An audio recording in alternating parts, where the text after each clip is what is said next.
Today's You Know What Dude podcast on riotcast.com.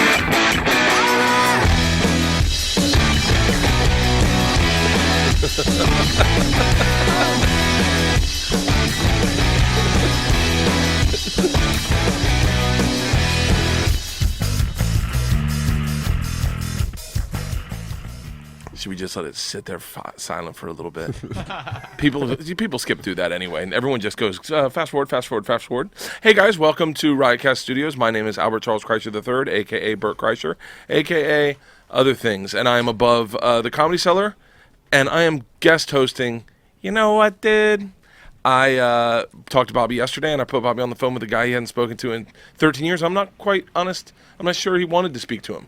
But I put him on the phone anyway. I merged calls. That's that's like a molestation of fucking privacy. Just clink. And he was like, hey, Eddie, how you doing? It's good to hear from you. I'm here with a bunch of comics. I'm horrible with names, so I will let Chris. the guy, Chris. Yeah. Chris,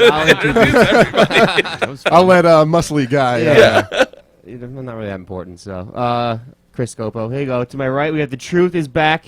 Joe List, everybody. Hello, everybody. It's been a long time. Yeah, you've been on a while. How you doing? A lot has changed, and I hate everything that's happened. There's Way to new be positive, music. Joe. Bobby's not here. Dave That's is here. aggressive, I'm right here. I'm not okay with it either. Yeah. The cameras, it's very camera-y now. This is like an actual TV show. I didn't get asked if I wanted coffee.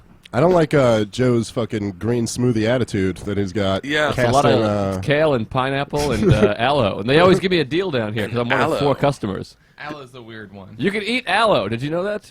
Yeah.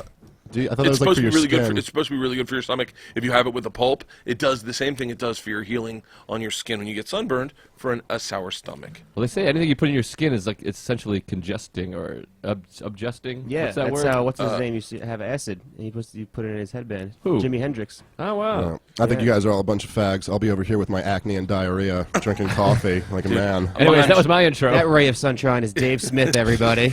Hello. Comic Dave Smith. And we have another great guest, Jared Logan, everybody. Hi, and I'm drinking lanolin. Ginkgo biloba. Some ginkgo biloba here. If you try putting buttermilk on your face, it makes you look younger. Not that any of you fucking guys need it, but at my age. Well, how old are you guys?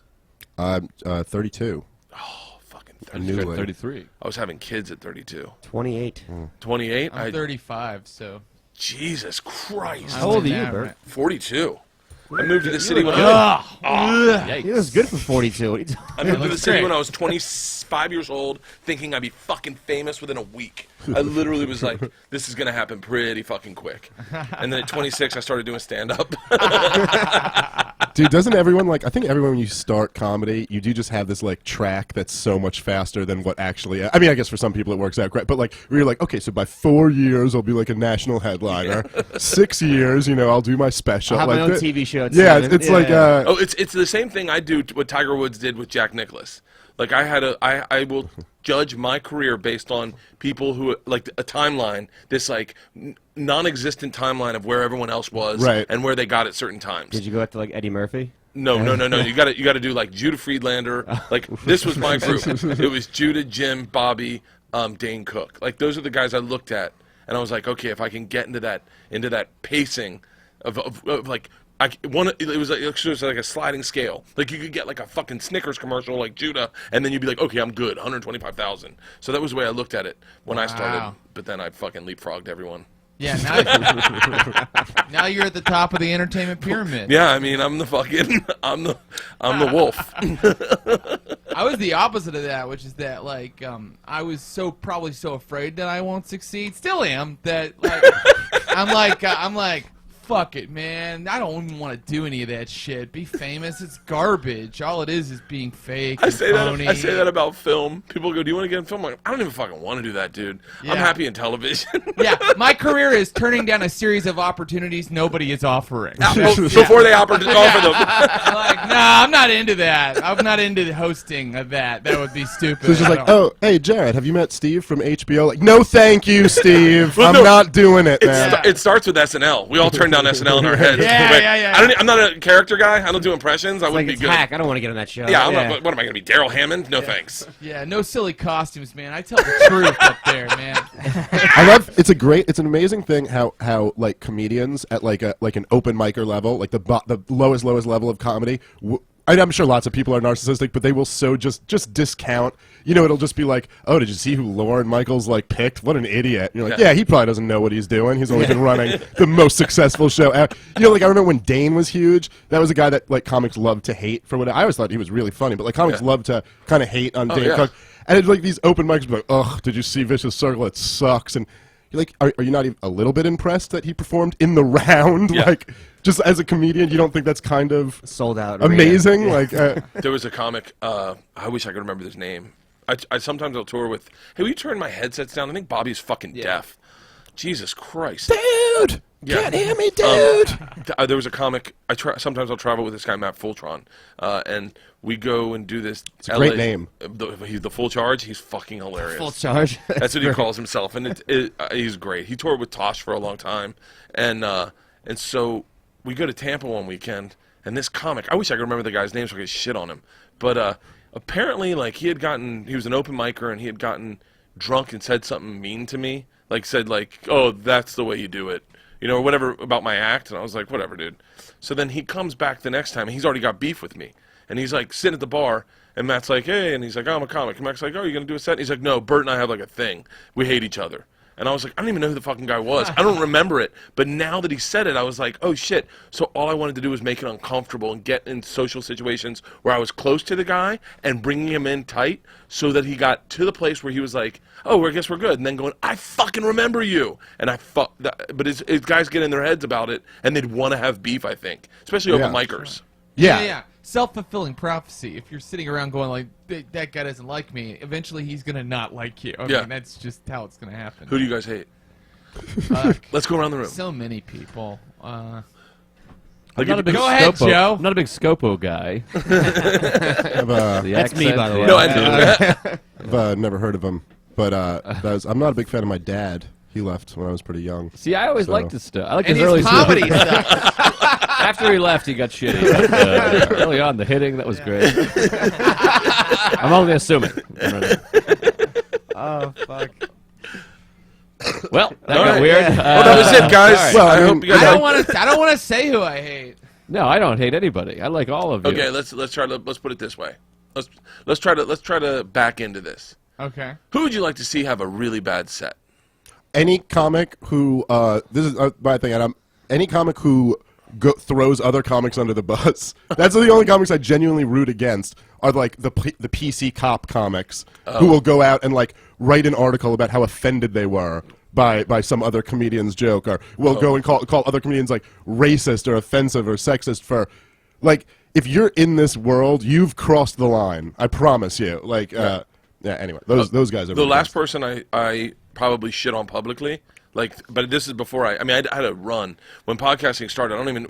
This sounds arrogant, but were you guys doing stand up when podcasting started? Like probably like 5 years ago. Yeah. Yeah. Yes. And so, but when we'd all the comics would go on podcasts and just shit on other comics, not realizing people would hear it and would get back to them. And what's interesting is that now that podcasts have blown up, people will go back and find your archived thing. So now that's like on the record. Like, even if people weren't listening at the time, you know what I mean? Like now they'll go back and like all that shit. Terrifying. Yeah. There's been so many N-words in this room. Oh God. I can't even count. Not from me, but Like, we'll name them Keith. I think that might be it. Me and Ari Shafir, this is a long time ago, and then this is all past, so don't try to rekindle this beef, anybody. But me and Ari Shafir are driving out to do Rogan's podcast one night, and this thing comes out that TJ Miller was live tweeting about Dane Cook's set. Do you guys remember this? Yeah, I remember that. And Ari and I just got fucking up in arms. We're in a fucking car together, two grown men, and we're just fucking heated. And then it just spills into the room, and the podcast starts, and me and Ari just say what a bullshit move it was. And that was it. And then I hear on Pete Holmes' podcast, who I like, I hear TJ walking me through how he found out we were shitting on him, and we're both friends with TJ. We just thought we didn't like what he was doing. I don't like that. I never liked that. comics shouldn't shit on other comics that way and critique the process that is difficult to do. And so, but I heard the way he was like, here I am in a fucking hotel room, and I had an instance like that where someone shit on me, but I was getting on a flight to I was leaving South Africa, heading on a fucking 33-hour flight home, and I heard it first podcast to take off. I heard this girl Jen Kirkman shit on me, and I was like, fucking. Like, Turn this plane around. Yeah. There's no internet over Africa. I'm just like fucking steaming like motherfucker. But yeah, talking shit on podcasts about comics. But wait, TJ was just mad because like Dane like bumped a bunch of people that night, right? I don't know. Yeah, I think for like a long set, right? That's the norm with Dane. I mean, I think that's but pretty that much the norm. sucks. I don't know Dane Cook, but that sucks. That you show up to a club and then you bump people and you don't do 10, you don't do 20, Yeah. you do 40 minutes. Fuck you. Fuck Dane Cook for 5 doing hours. that. Oh, Jared That Logan sucks. right here, everybody. Does that not suck? Yeah, that it not does. suck? But didn't Dane just get like kicked out of a fucking club or something? got banned at for the that? Laugh Factory. Yeah, Yeah. so like I'm saying, like What? these things they Yeah, do Jamie kind of like kicked come him out. You around. didn't know this? No, Dane got banned for life at the Laugh Factory. I don't know about Well, life, about life, but but, No, say life. Keep it at life. Keep it at life. Let's make this fucking you just keep interesting. adding stuff. Yeah. Dane Cook got punched and then banned. Dane dead, is pro-life. What happened? I think he just kept Is everyone doing. afraid to talk about it? No, look, what Good I reporting. We're gonna be like, I heard that my Yeah. friend said This is like- his girlfriend was there when Dane pulled his dick out. He pulled his dick out? I got one guy telling me to pull away and one guy telling me to get closer. I did to the watch mic. that. I did Yeah. watch that. That was like the porn star, like, less mouth, more drool. Okay. Yeah, do back up and pull the mic with you. You can bend it back.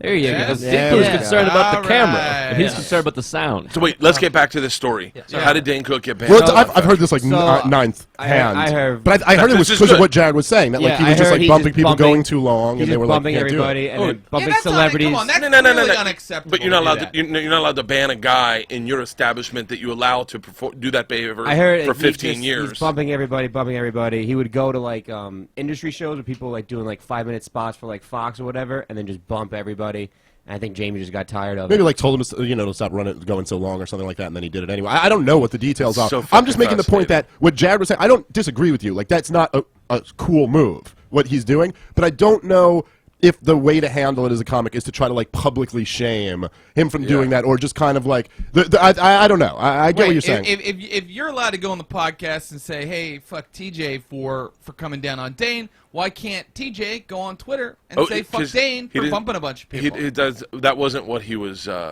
That wasn't what he was complaining about on Twitter. He wasn't complaining about being bumped. He was complaining about his Oh, the act. content. And he was tweeting his Chainsaw content. fucking. Yeah. Something And about which, chainsaw which fucking. you can totally complain if you get bumped. I've been bumped a ton.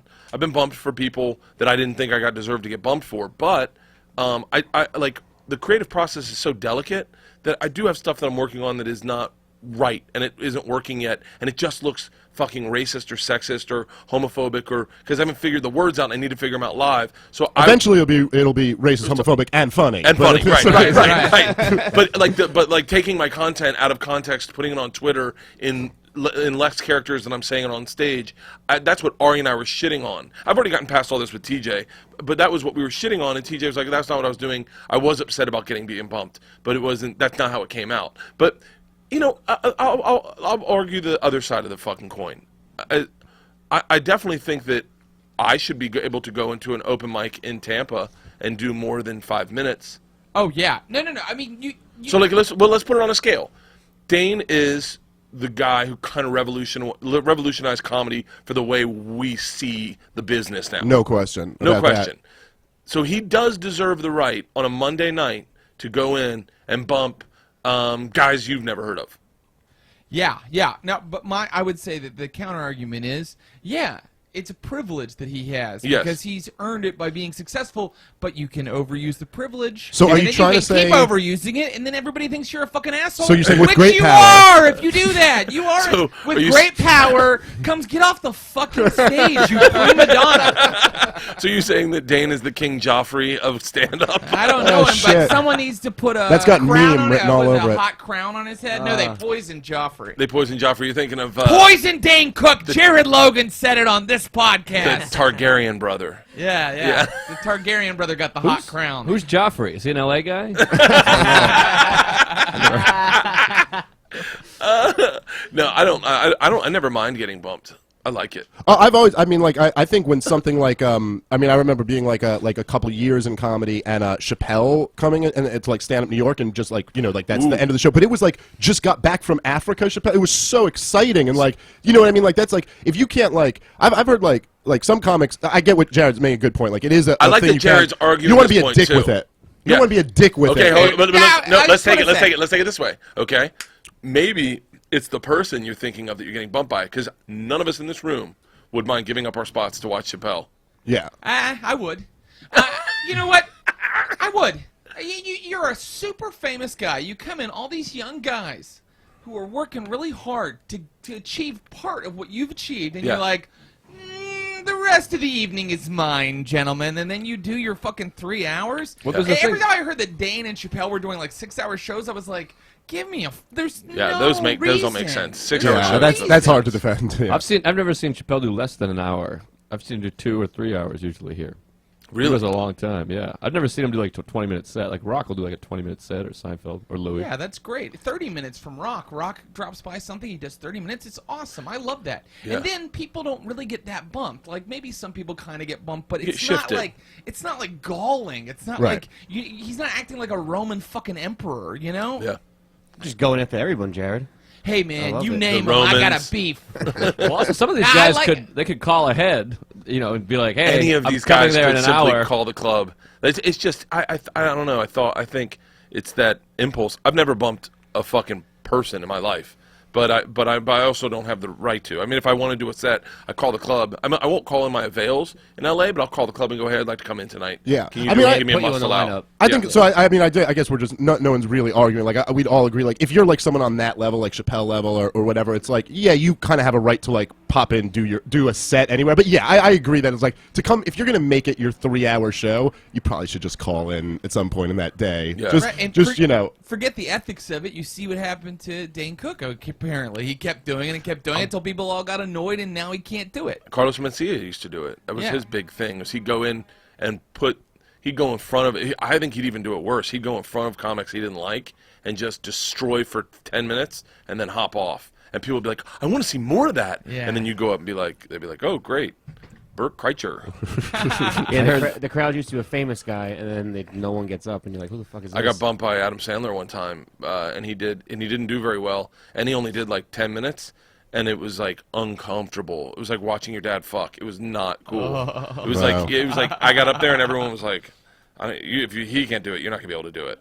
Sometimes I'm thrilled to get bumped. It's late. I got a 12:45 spot. And Rock shows up. I go, "I'm going home. I'll see you later." I've done that many a time. Love it. Someone was like, I was supposed to go, and then Dane came in to the improv, and he was like, "I'm gonna go up," and I had 2 kids, so I was like, "All right, I'm out." I was like, I gotta get up in the morning. I'm not gonna sit around and wait. And Brett Ernst, these were guys. Probably none of you guys know. They're all LA guys. But Brett Ernst was like, "What, are you afraid to follow him?" I was like, "No, I have no interest in staying until 1 in the morning to do 8, because I will do my fucking 8 minutes." Everyone's tired. Yeah, everyone's tired. No Yeah. fucking. I don't know. Do you guys are you guys on the road much? A little bit. I don't know. I'm on the road a Twice, lot. 3 times a year. Yeah, I was a lot last year. I mean, I was with Louis J. Gomez, so that's a big thing for me. I worked with Lewis in fucking West Nyack. Oh yeah, that's That's Lewis's I was gonna say hometown. it's within 75 miles of here for sure. Well, Lewis still isn't allowed on the West Coast, or I think Lewis, or maybe that's Canada. I don't know. Lewis can't travel everywhere. travel that free in people Canada, can. Oh, really?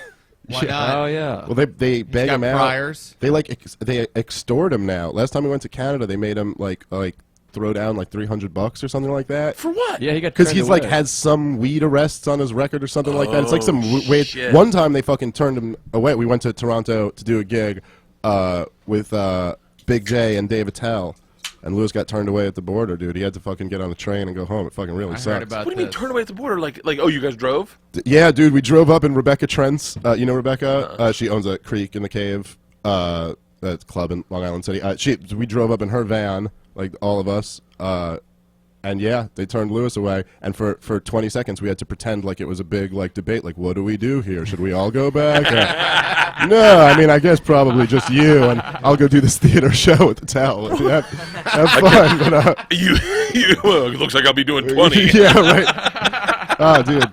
It's a really Can I great have show. Lewis's money, please? I got a very You, angry. you have to throw that out there. No, what are you gonna do with the money that was for Lewis's set? I want to say this somewhere. If I'm wrong about this, somewhere Lewis is listening, just furious. But I think Lewis did get paid for the fucking game. What? I know if he's. I think like we got the same money, and then we were like, well, let's give. I don't know. It just kind of felt weird. wow. Like I got fucked on money one time. My daughter broke her jaw. I'm in Cincinnati doing this Jameson tour. It was a lot. It was big money. It was like, I'll tell you exactly how much it was for the weekend. All you had to do was 20 minutes, and we did 6 shows, and you got $5,000 a weekend, and it was it was fucking great. Everyone got $5,000. You flew first class. They put you up first class. They had town cars, and you got free Jameson, and you were paid. Jesus. It was fucking amazing. It was the best gig in the world. Best gig in the world. I'm not shitting on anyone that I'm about, but it's gonna sound like I am. My daughter falls, breaks her jaw on Saturday. I do both Saturday shows, and I leave Sunday to go home to get to be able to take my daughter to the hospital. And I just kind of assumed I'd get paid for Sunday's show, but it was deducted, and I just thought it was so shitty. I remember being like it's like one of those things where you never fucking forget it. You're like, really? Like, it's not like I fucking missed the show. Like, my daughter fell and got hurt, and my wife's very logical. She's like, well, you did not do the show. I mean, but I was like, they didn't bring anyone else in. The guys just did a little longer. Oh, speaking of my wife. She wants to FaceTime. she'll corroborate the entire story. Yeah. Put the mic. Oh, I know. Yeah, I know. It's connecting. It's very high class. Am I the only one that's married in here? I'm Yeah. about Yes. to be married in June. Are you getting married in June? Yeah. Oh, congrats, buddy. Oh, congrats. Woman? Yes. Yes. Hey, babe, I'm doing a podcast. Can I call you later? I'm sorry. Yeah, sure. All right, I love you. Oh, that's a good wife. Bye. She's a redneck. Boy, she's real sweet. I like rednecks. Yeah. I I like red vaginas. Hey, boys!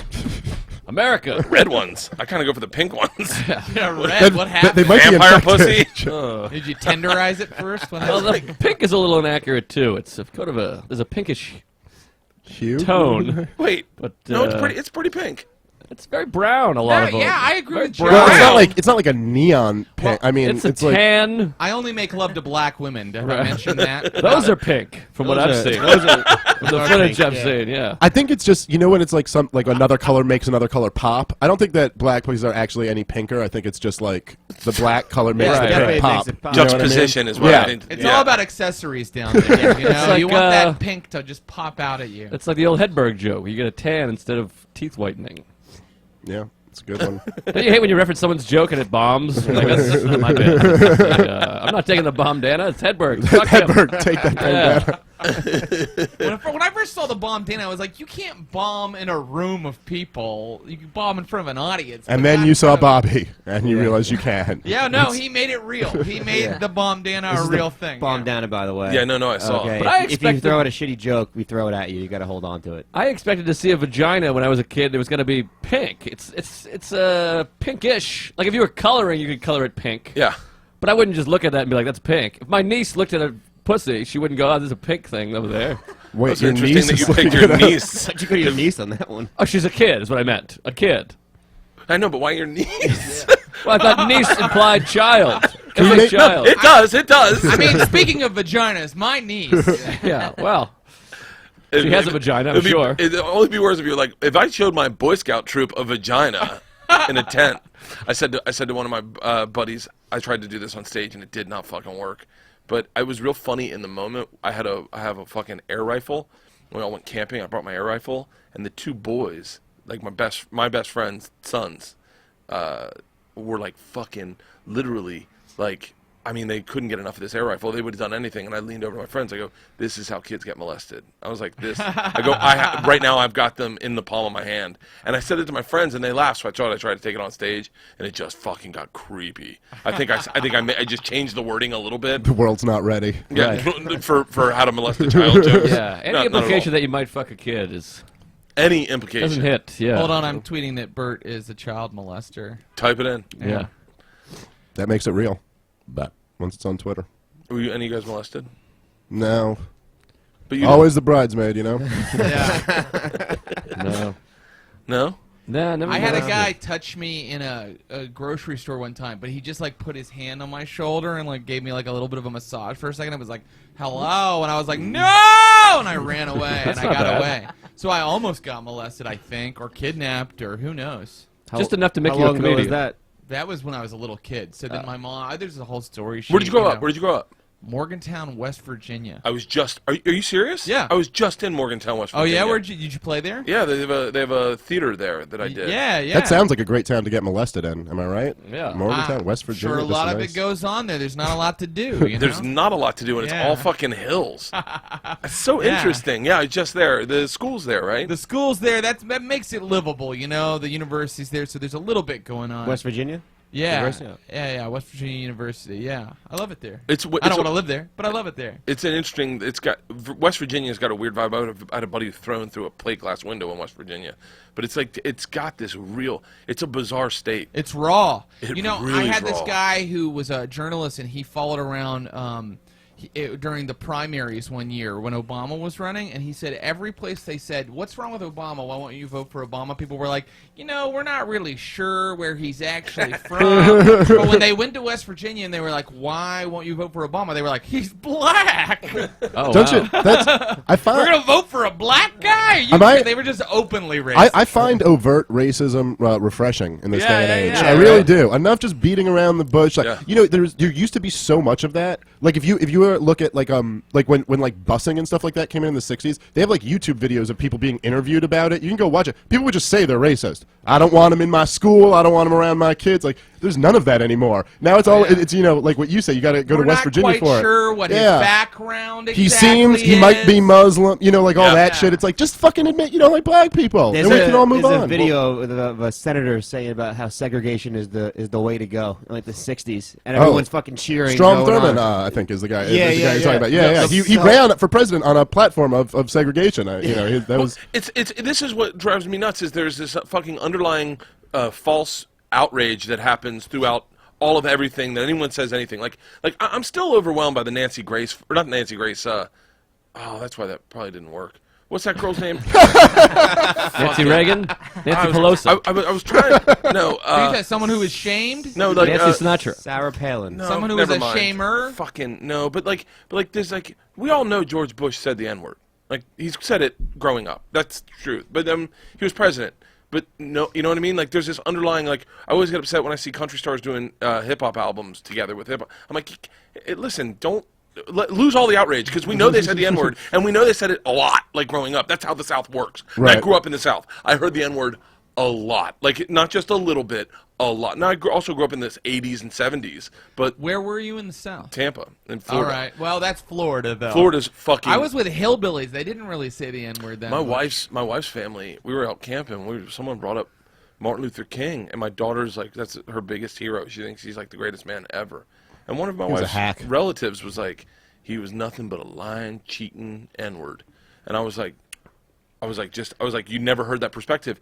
I completely forgot there were people that didn't like the guy. Oh, dude, did you hear the There's these tapes. I don't know how they got these or where but there's tapes of what's her name? JFK's wife, Jackie Kennedy, Yeah. just talking about Martin Luther King, and she hated Martin Luther King. Yeah, She's 'cause like, they were probably she's talking banging about girls that's together. it. She's talking about how he's disgusting. He has these orgies. He's unfaithful, which you can hear a lot of like a wife whose husband's cheating all over her, just furious at the friend. Like there's hate nothing that you guy. want. If you have a dude who strays, the last thing you want is him hanging out. they with, always like- talking to JFK. He's a bad influence on you. yeah, exactly. Two of the most positive men in the 21st century. Stay away from him. Stay fucking away from him. Dude, it's so funny. Dude, you gotta find. It's on like And it's YouTube just or Jackie whatever. Jackie Shitting on him. saying all this shit she wanted to say to JFK out loud, but Yeah. about Martin Luther Yeah, King. yeah, I forget who she's talking to, but she's like, he's a horrible man, and all this. That's what I guess. Apparently, he was not. But I forgot it. I said it to my wife, and she was like, "Well, Bert, someone fucking shot him. Like, clearly people didn't like him, but he's so revered in society today that it's unfathomable." But you know when people become like lionized like that, it's never reality. You know what I mean? Like Yeah. no person is actually a hero like that. You know, like the statue. But if you're dead, that sticks. This Yes. brings us back. This brings us back to Dane Cook, right? Is he dead? No, he needed to die. no. That But was his let's problem. not do it with Dane. But watch. Have you seen what's going on with Kevin Hart with the black comics these days? No, what's that? Oh, dude. Well, the Mike Epps thing. Mike Epps, Yeah. Ari Spears, like all the black comics are shitting on Kevin Hart on like hip hop on Sway's. Yeah, station. that's the I saw he was on Sweat. He did an He was on interview Sway, about it, like talking and about it. He yeah. went at detail of how it doesn't bother him, but it clearly bothers him. And there is this weird fucking underlying thing with stand-ups. I don't think Louis has had to experience it, but it seems like we take our precious, we put them on a pedestal only to break them down. Well, I think, dude, what happens, like Louis is immune to it, Chappelle was immune to it, I think Burr is immune. Chappelle was not immune to it. No? Remember, he was getting heckled at fucking, like they were heckling him, and then they fucking destroyed him. Okay, fair enough, but Chappelle, right, okay, but I'm saying, like, he kind of stepped away from it. Chappelle didn't really fall. He was on top, and then he kind of took himself out. I think what happens with guys like Louis or Chappelle, like, when comics all kind of pretty much unanimously go, well, no, he's the best comic out there. Burr. But yeah, so then they don't get shit. But when anyone who maybe they wouldn't say, I'm just saying whether I'm not saying like Dane Cook's amazing, but I don't think he held like what Louis kind of holds with comics. But Louis gets Respect. shit too. A lot of comics hate what Louis is doing. People shit. Yeah, him. I guess mean, that's true. Kindler shits all over him. Yeah, I horribly. guess maybe I'm wrong. There's Yeah, I a guess lot they of all get it, comics yeah. that are just wrote headliners that he's eating up so much material by putting out an hour every year, and then you'll have a bit about fucking whatever lampshades for 5 years, and then Louis is like, I fucking came on a lampshade and cut, and then you're like, well, now my bit is gone. Came on a lampshade. Whatever it is. No, but look what you just did. You did an impression of you whittled down Louis' act, which is, I fucking came on a lampshade. He does a lot of that stuff. I mean, Louis is my favorite. Stupid fucking lampshade. He's my favorite comic, but he gets plenty of shit from comics. I think there's a lot of comics that hate him and get annoyed by what he's doing, and the hour a year thing. People are like, give me a break with this. An hour a year, that's awesome, man. I'm sorry if you have a 5-year-old joke, you know? Like, I mean, I definitely have some too, but, like, get over it. I mean, I think it's the most impressive thing I've ever heard. Wouldn't you say some of his hour a year, these jokes, you're like, these jokes could be a lot stronger if you did it a year and a half. Look, I think 2 years. Attell just made a special. Attell made a special last year, and that was the first one he's made in like 6 years. And I thought it was incredible. And but you can't deny that. That's an amazing thing to be able to every year throw your material out and start headlining with no fucking material. I agree. I mean, I feel like you're arguing with me. I'm not the one saying this. But I'll take the other side of the fence. Also, I think that an hour is too quick. I do believe an hour is too quick, and I turn over material probably quicker than anyone I know. And sincerely, I can also, because my stories are like 12 minutes long, so I can go through and I can write on stage. But I still feel like the fucking, like when I heard Skanks for the Memories, that is, by the way, that is my Bible. Dude, that's the best comedy album It's the best I've ever comedy heard. album ever. When I heard Skanks for the favorite Memories, I was doubled over, and I was like, these are perfect. The fucking tags were perfect. I want it to sound like a boot stuck in mud, only wetter. Did everyone get it that's going to get it? Let's move on. The pacing was right. Everything was perfect about it. And I feel like, I mean, if these guys, I feel like what they've done is they've put a pressure on comics that don't maybe have the ability to write a new hour every year, and you're like, well, part of the art form is getting a fucking act and destroying and learning how to fucking venture off from that act while doing that act. And you got to sell tickets. You got to have people play. I told Tosh one time, we're at the Improv, and I go, man, I feel like I just want to fucking write. And he said very candidly to me, no one knows who the fuck you are. You need to be good first. Like, you need people to be coming to your shows and then go, oh, the reciprocation, what is it? Where the turnover rate is, I need to write a new hour next year. It's like when comics pride themselves, like they'll be doing comedy for 4 or 5 years, and they pride themselves on having, like, they're like, dude, I got notebooks stacked up with jokes, and you're like, okay, that's completely useless. Like, who cares? Do you have a tight 6 minutes? Like, I don't know. I kind of disagree. I love all your fucking points today. I just think, well, how does it hurt you to keep turning over jokes? Okay, you can always go back and do the old ones if you need No, to. but I'm not saying you're it's getting better the whole time. If you're saying verse nothing, like if you're saying write other jokes versus sitting around jerking off, sure, it doesn't hurt. But I'm saying if you're spending your time and energy focused on that, like there should be more of a focus when you're a young comic on getting a tight 6 minutes, getting a tight 12 minutes, than just like writing, you know what I mean, like volumes and volumes of like manifesto. At least that's my take. I don't think it's an either-or proposition. My only point is that just to be like, I do an hour every year, and that's it. And it's like, well, do an hour when you have a killer hour that's done. Maybe it's 2 years, which is still unbelievable. Louis, some of those bits, you're like, that's a bit in here? You guys are splitting hairs. The nuance of a 2-year Louis bit or a 3-year Louis bit versus a 1-year Louis bit is negligible to me. I disagree. Watch Shoot Up and then watch the special at the Comedy Store and tell me those are fucking just interchangeable. Also, he has so many eyes on him. He has so many eyes. How many theaters does he sell out every year? And if he's going to come back the next year and do the same fucking thing, he wants to go make that money and do that theater again. That's different. That's performing live. Yeah, these are kind of different releasing them as a arguments. special and saying, this is permanent. This is my this is my special. That Comedy Store one, there's a lot of it. You're like, are you kidding me on this? I don't think. Yeah, I don't. I haven't seen that one. I haven't seen that either. And no, but I agree with what you're saying. For maybe think. Look, if Bill Burr and Louis C.K. and Tosh all want to do new hours every year, that is completely up to them. And they're so good that I will definitely watch those until I don't. And when I don't, then probably they'll go, well, maybe I'll take a little longer and make my hour. But here's what I'm saying. Like, you get young comics that are like, oh, I'm writing a new hour every year. And you're like, no, that's not the thing. That's not how this works. Yeah, that's what I'm trying. Yeah. Your first hour should be 10 years of material, destructive, and you're missing out on the nuance of like tagging a joke and doing the joke so much that you get bored with it and you write even better tags to keep yourself interested, and then all of a sudden you got a fucking, and that is what Skanks for the Memories is. I mean, I remember sitting in the fucking club downstairs every night at 12:10, and Attell would come in and he would have different tags for the same joke about killing someone with a hammer. He would have like 9. Dude, there's no one better to watch work than that. Yeah, dude. Like, it tells like I feel like Skanks for the Memories is the only thing he ever put out that is like an actual representation of what it's like to like see Attell at the Comedy Cellar. You know what I mean? Like and a lot of his specials are great, but it's just not quite the, Attell throwing on a blazer and doing like Captain Miserable. That wasn't quite like the experience of just seeing that guy like live. Like I don't know. He's, to me, the best guy to like watch. I don't understand. I'm not a big fan of theater hour specials unless you do theaters. Like Louis doing a theater, I get it. He doesn't really do clubs Well, anymore. for someone like Dane, it was like perfect, because he was like this huge show, so it just like worked. And Kevin Hart's like, I'm going to be in the fucking Philadelphia Arena, the fucking Spectrum or whatever. Like, that's great. The Fieldhouse, isn't it? The Fieldhouse. It's like the biggest fucking. But that's why Chappelle was show having ever. those problems where those guys are heckling him, because Chappelle's doing these like amphitheaters, and Chappelle's like this like really like smart, nuanced comic. It's not like a cheerleading energy, it's. Then people are yelling like Rick James bitch and shit out. That's not going to enhance a Chappelle show, Arena comedy is so confusing to me. Yeah, don't get also it. Steve Martin in his book was like, once it got to arenas, it was useless to try to do any material. You're just hosting a party at that point. Yeah. Right? That's where my career should go then.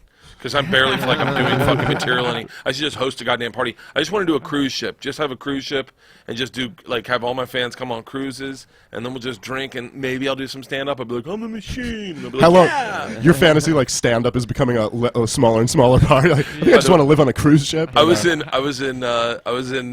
and like sometimes like comics can say things that that they really think, but it whittled me down so tightly that of shit I already believe about myself, my fucking self-ego or whatever, poor self-esteem.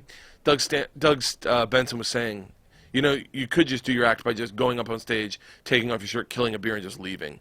And I think you'd could turn out more shows in a day, and they'd get the same experience. And so I did that on his 420 show. I just fucking walked up, take my shirt off, killed. By the way, got more of applause than I've ever got for doing an hour. And I was so let down. And I was like, God damn it, I'm not fucking now I want to be the opposite of like, oh, I leave my shirt on for the whole set. But fuck it, whatever. I don't give a fuck. No. Anytime someone like kind of like nails you, like you're kind of like this kind of guy, it pisses you. Well, let me speak for myself. It pisses me off, and then I go and I write a bunch of stuff that's the opposite of that. The stuff and then I do it to almost no laughter. The stuff the marketplace is not demanding. Right. I remember walking through downstairs one time, and I was on a Hawaiian shirt, and Dave Attell goes, only two things wear Hawaiian shirts: big fat gay guys or party animals. And I remember thinking, I don't want to be either. I'm going to write some really smart jokes and go to the Lower East Side, and I just fucking sucked dick. Every time I'd go up there, I don't even know if they still have stand-up over there, but it was like fucking, I'd try to be smart, but my smart jokes were like so bad. I wrote a joke like, never mind. Keep going. Let's change the subject. You can't pick your voice, dude. Yeah. I've been having a huge problem with that, where I'm trying to like show people how smart I am. Nobody gives a shit. No one gives a shit. No one cares if you're smart.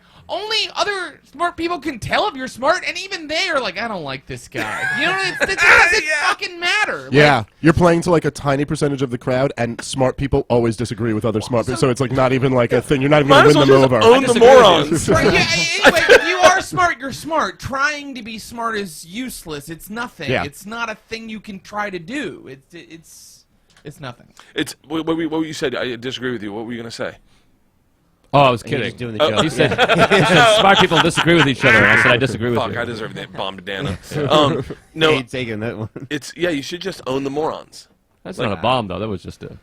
Like, what would you rather have? Okay, like, if you could, we'll go around the room. You can either be I'd be gay. Wait, What- Wait, we can pick anything here? Sorry. no. I'm trying to think of what's the guy. Okay, you can either be ready as an artist, Tom Waits or Kid Rock. Who would you rather be? But translate that into comedy. Tom Waits, who's got a career but isn't selling out Madison Square Garden, or Kid Rock, who's bastardized like the fucking art of selling a personality so much that like if he had Tom Waits' career, he'd have Tom Waits bumper stickers. Who's Tom Waits? I'm sorry, I'm just terrible. you serious? Like, I know the name, I don't but know I don't who know. Tom Waits like, is. Tom Waits Yeah. is like building in there. I would be Tom Waits. Tom Waits is he's great. yeah, he's that like, doesn't help me out. He's an artsy Lower East Side musician who's kind of owned the scene of like almost like spoken word music. I mean, he just is. Like, So you're basically saying like kind of the idea of being like someone like true to the craft versus kind of a Yeah, sellout. Also written some and- huge hit songs for other people. He would have a steady career where Kid Rock would blow up, and then he's kind Kid of Rock's, there. no, and Kid then, Rock's still fucking now. Kid Rock, and not to bring this back, but Kid Rock is doing cruise ships. So he does like this Kid Rock cruise ship, and he makes like fucking $15 million because everyone Kid Rock's on the fucking cruise, and he brings his they do they do bastardizations of what art should be. Like him and Vince Neil will do acoustic covers. Like, okay, we get it. And I'm not shitting on Kid Rock, but I'm just saying, like, he has taken what is the thing you like and then just fucking Budweisered it down to, like, it's just a shot of this. There we go. You got all of it. You know what I mean? Like, I don't know. I feel like my instinct is to be like, no, I would choose like, as long as I'm like, if you're not talking about starving, like, as long as I'm like making a living and doing okay, I would always choose the like integrity route. But I mean, then again, I don't know, once that offer is in front of you, I don't know what that actually, it's easy to like say like, I wouldn't sell at, but then like, Ooh, that's a fucking TV show. We sell it to Comedy Central. It's called Selling Your Soul. What you do is you go into a comedy club and you find the best, the smartest, the guys that are undiscovered, but like a Natterman who's got a real sharp voice and is a great writer and a great guy. Then you go, all right, you're the guy. We picked you. It's $5 million, and we're like, welcome to the first episode. We want you to wear this clown suit. And just watch guys lose their spirit and just like fucking just see if they'll sell their soul. We want to wear a clown suit and we've rewritten your jokes. My first question: where did Comedy Central get $5 million? I was trying to think of a number that would make you sell your soul. Immediately, I will dress in anything you want. Yeah. Anything that you want. Immediately. Would you do that? Would you take a year of your? Let's say they sign you to I'll a take 5-year a deal. llama's dick in my ass for $5 million. Well, I mean, again, because you're the question you're making, where you go like, oh, like some successful guy, but he's like, kind of true to his craft versus a real. Like, I'm a completely unsuccessful guy. So if you offer me money, I got to take it right now. Like, if that's no matter what. I mean, I couldn't. Yeah, dude, if you offer me $5 million, I'm fucking taking it. Short of literally, you have to go really fucking crazy to get me to say no. I don't know where it you're gonna is. blow like, a dude. Blow a dude for $5 million? I'd we're I blowing would a dude. suck a dick so hard for $5 million. Lots of people suck dick. Wait. They love to do it. I Yeah. mean, I would try it. I would try it for $5 million. I would enjoy. Shit, man, I'll do it for 10 grand. I would date the guy for a year for $5 million.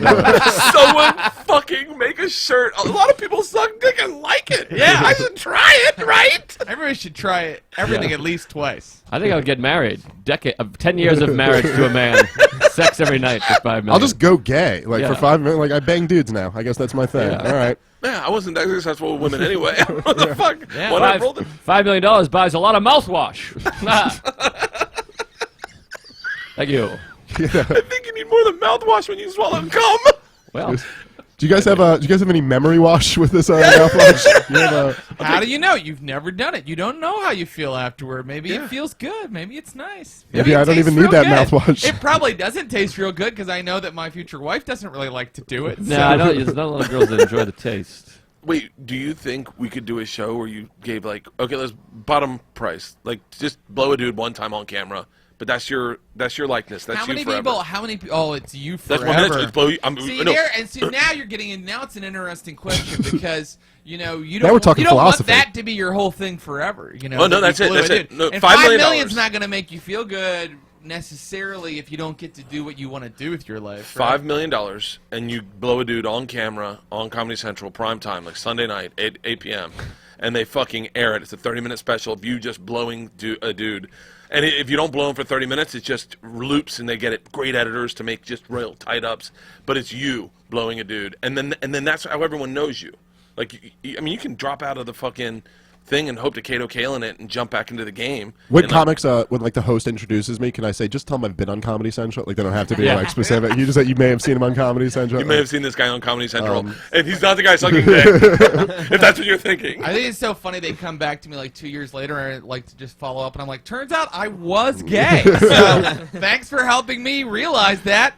To the tune of $5 million. You know when you drink a lot of coffee and then you take a bite of a sandwich and you realize you are hungry? It was a lot like that. Like you just got to get the dick in your mouth and you're like, oh yeah, awesome. I'm complete. You're just happy. It Painting. feels right. It feels right. I'd do it. I'd probably be pretty good at it. I'm sure. I mean, I know what I like. Yeah. Yeah. It's like my wife said. There's this masseuse in Beverly Hills called Dr. Squirts, and he fucking massages the ladies and then squirts them, and it's like the best orgasm they've ever had. And all my wife's friends were talking about Dr. Squirts, and is it cheating? And I was like, it's definitely fucking cheating. And she was like, well, what if there was a girl who could give like the most amazing hand job? I was like, that'll never happen. It'd have to be a dude. Like, No, have you ever gone to one of those Asian rub downs, dude? No, I've never have. Dude, they give the best hand jobs.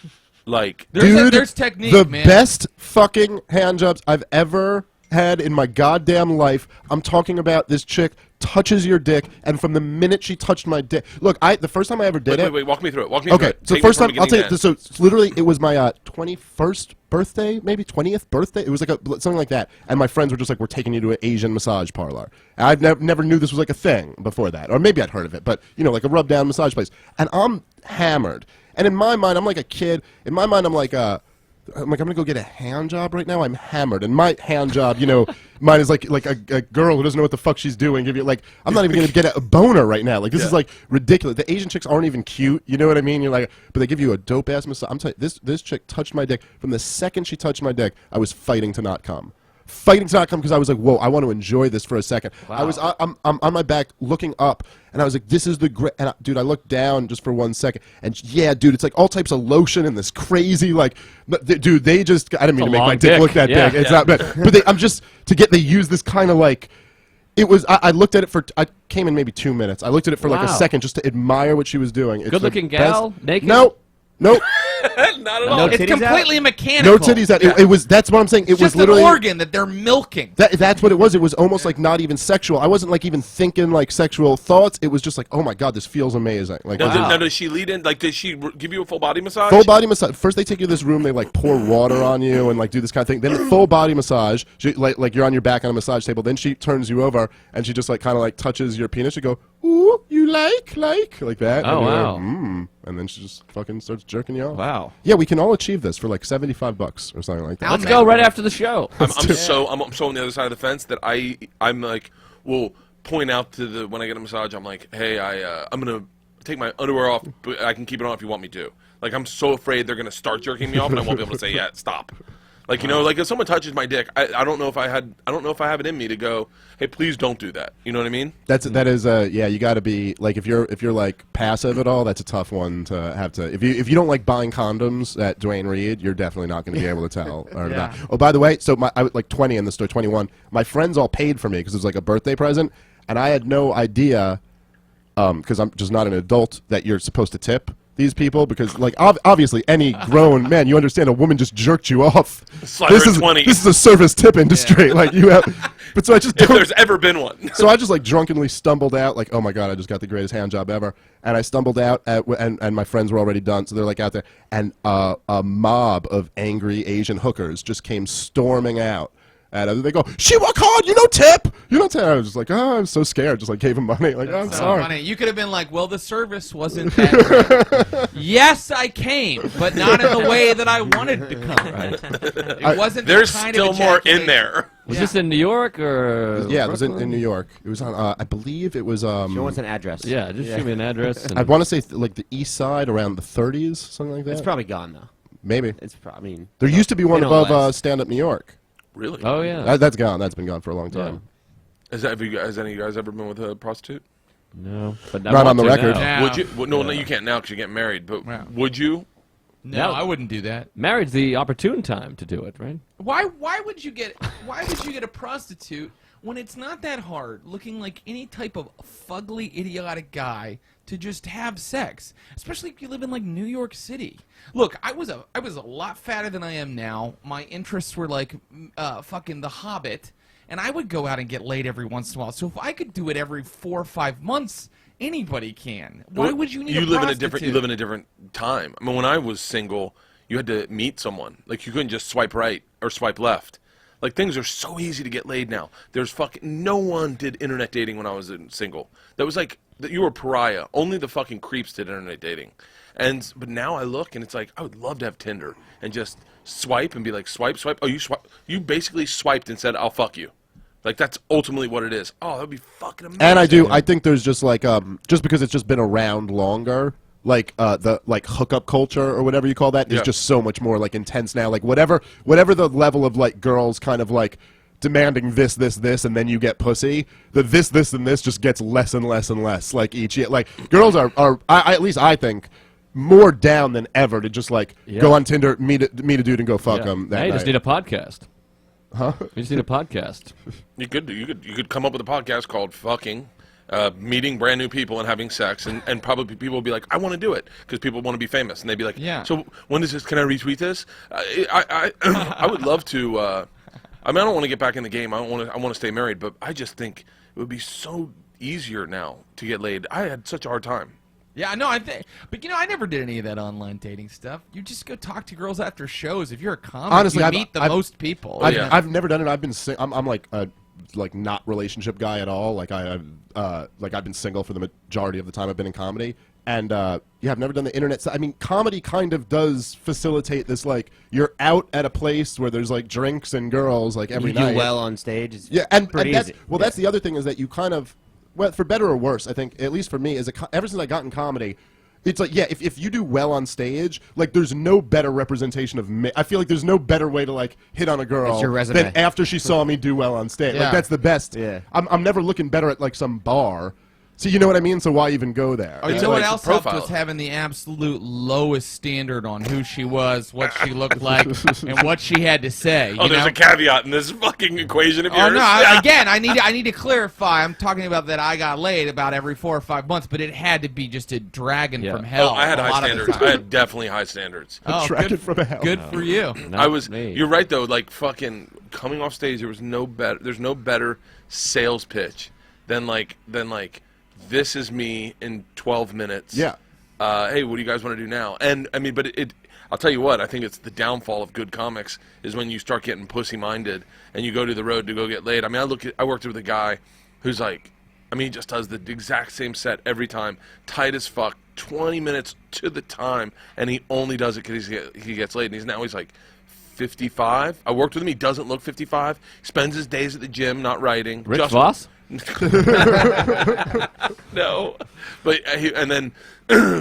but I think it, it's one of the good things about being married is you really don't give a fuck about women at all. Being pussy-minded is the downfall of men in general. It's like it's so idiotic. It's like you're gonna get laid more when you have interests and you're doing something interesting than you are if you're like trying to get laid all the time. It takes you away from writing and stuff too. Yeah. You're constantly like, I want to get laid after a show. You don't go back home, listen to sets, write down material, stuff like that. Yeah, and I'll hang out with buddies who, like, you don't hang out with them all the time, and then you go out to a bar with them, and the whole time they're chasing skirts, and you're like, okay, so fuck our relationship. Did you go to a bar in the 50s? Yeah. Chasing skirts. They're actually These dames dames over here. You can tell how good I am at it by how I talk about it. They're chasing skirts. Hey, man, I I'll throw around some good pickup lines. I agree with you, though, that it is like, it does become this all like kind of consuming thing. I do. There's this weird dynamic that for guys too. I think that it's like guys start out with no ability to get pussy and like a rock hard boner just all day long, like in 4th grade or whatever. Like you just have a and then it's like as you get older and older. Jesus, Dave. Like, No.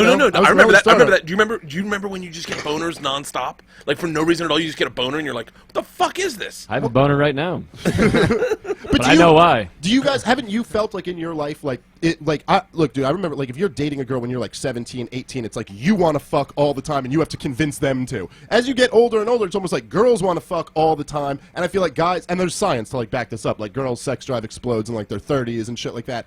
guys, you just kind of, like you were saying, like if you got back in the game now, I think what you don't realize, dude, is you would have a higher status than you've ever had before. Just because, like, you're older, your career's better than it's been. You know what I'm saying? Like, all that shit. Girls don't. I'm so much better of a pull now than I was 18 to some chick, but that chick at 18 is like physically perfect. You know what I'm saying? So it's like if you go meet like the hot chick in high school, it's probably fat and it's like mutual depreciation. What it is you want to find a woman that you mutually depreciate with, because what has happened is my stock has skyrocketed and my wife's just plummeting. Like when I met her, she was like fucking 29 years old at her peak, franchise player of years. I mean, just like fucking just come off a couple titles, and I grabbed her, I snagged her.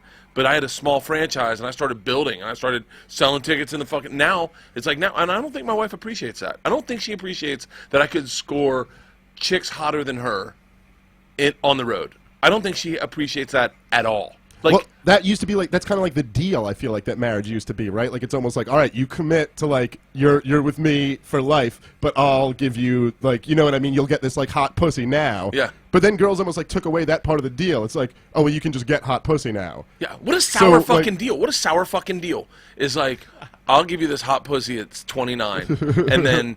You just got to suffer through it while you just make money for me and the family, and I get a nice, comfortable life. What's happening to your wife? Does she have No. cancer? No. Why is she depreciating? Like, you know, there's a lot of very attractive 50-year-old women that I would love to have sex with. I'll show you a picture of my wife. No, my wife's hot. My wife's hot, and I have a great relationship. I'm not shitting on her, but what I was always afraid of when I got married is that my wife would get fat, like real fat. You ever see those women that they're really hot, and then they just gain weight because of the baby? It's tough to lose weight. You see that when like a hot chick and her mother is just like a mess, and you're and then you'll see like a young picture of the mother, and she looked like her, and you're like, or you ever holy see like, shit. You ever see like a couple? I see it a lot. I'm more of a grown up than you guys, meaning like I hang out with adults also and comics. So like I hang out with adults. Not the kind I hang out with, like real adults, like grown up adults, like like people who like the head of the Royal Shakespeare Theater Company. I've never felt so judged in my life. No, but like I do drop off at school, so I hang out with people that just have kids, and like that's their fucking life, and the guy's a lawyer, like, and the mom's a mom, and you just hang out with them, you know, and they have nothing to do with the business, like being a comic. And then you have comic friends who, like, when you try to cross over, you see how different the adults are. Like my buddies for Easter, I don't know if you know who Joey Diaz is. Yeah. Joey Diaz for Easter comes over to my house one year, and my wife has invited kids, my friends' kids, and Joey brings edible marijuana. And fucking no one planned on taking Easter with edible marijuana, but next thing you know, my dad's got a handful, he ate it on accident, I'm eating it, and everyone's like, fuck, and my wife's like, you can't mix our two. You can't bring your comic friends around our adult friends. But I don't know how the fuck I got on this, but I was going to say, like when you ever, like, with adult friends, you'll see like a good-looking dude, and like skinny with like a Patagonia jacket, and then like a obese woman, and you just think, like, what happened? I'm being judgy right now, but like you go, he can't be happy, she can't be happy. Yeah. Like none of them, they've met both attractive, and that is like the fucking deal. I said it to my wife before we started dating. I was like, please don't get fat because I think I'll cheat on you. And she was like, like it's her fault if you cheat. Well, look, everyone proposes in their own way. By the way, I mean, you have the perfect six-pack, too, right now. Shut up! The fuck are you talking about? You're like, she better not get obese, or I'm going to fuck around. I'm a franchise player right now. Obesity, people that have obesity are depressed, so why is she depressed? Maybe because, I don't know, you're being an asshole. Okay. If she gets fat, you turn the TV on, like, I'm on TV. That's what you get right now. But is there not? Is it completely crazy to say, like, let's say like a guy is like a funny, charming guy, and he hooks up with a really hot chick, and the chick really likes that he's funny and charming, and he really likes that she's hot. Is it not kind of saying, like, if they get together and they're in a relationship, and then the guy just stops being funny and charming, it's kind of like, oh, well, that's what I was attracted to about you. By the way, and if you're hot, that's every comic you marry. You don't see the funny, charming, that 12-minute presentation you got up front. You just get the depressed alcoholic. I'm a terrible comic. Fucking weaning himself off Vicodin and Valium. What comic is funny and charming when you live with them? They're all like, well, who am I? What can? No, I'm how saying do I you do get that. My fame? No, the point that I'm trying to make is that if it's okay to judge that, I'm not saying that doesn't happen. I'm saying that does happen. I'm saying if it's okay to judge that, why is it not not okay to also judge the chick who lost the looks. You guys always fucking think chicks are going around judging you. Chicks are the most understanding people on the planet. What? What are you, yeah. You Dr. think Phil? chicks Yeah, don't dude. judge? Women are the most They judge as judgmental much people. as we judge. They judge equal amount. It's No, equal. dude. It's equal. Everybody, you're insecure. That's why you think chicks are like pointing out all your flaws. Are you writing a women are book? so understanding. Wait, man. how do- They're wait, so I don't understanding think- about our bullshit, and then we're just like, don't get fat, bitch.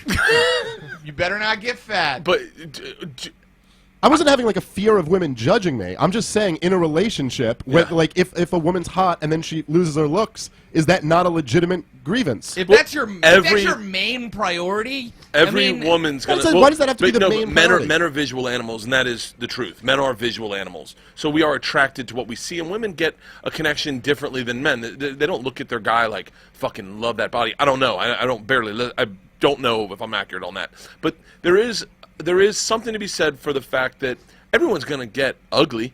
Like everyone's going to get ugly. Not me. yeah. I'm keeping it forever. I mean, my wife is definitely looks much better than the average like 40 whatever 3-year-old this she 45 or whatever she is. But like, You better get that number right if she's gonna listen to this. I know she's older than me, and I don't like it. I fucking wish she wasn't. Michael Ian Black and I were talking about it one time. And his wife's older than him, and it sucks because they always go, "God, I'm getting so old." And you're like, "Yeah, you are. I'm not. I'm still very young. Like I'm 42. Like leave that shit to you."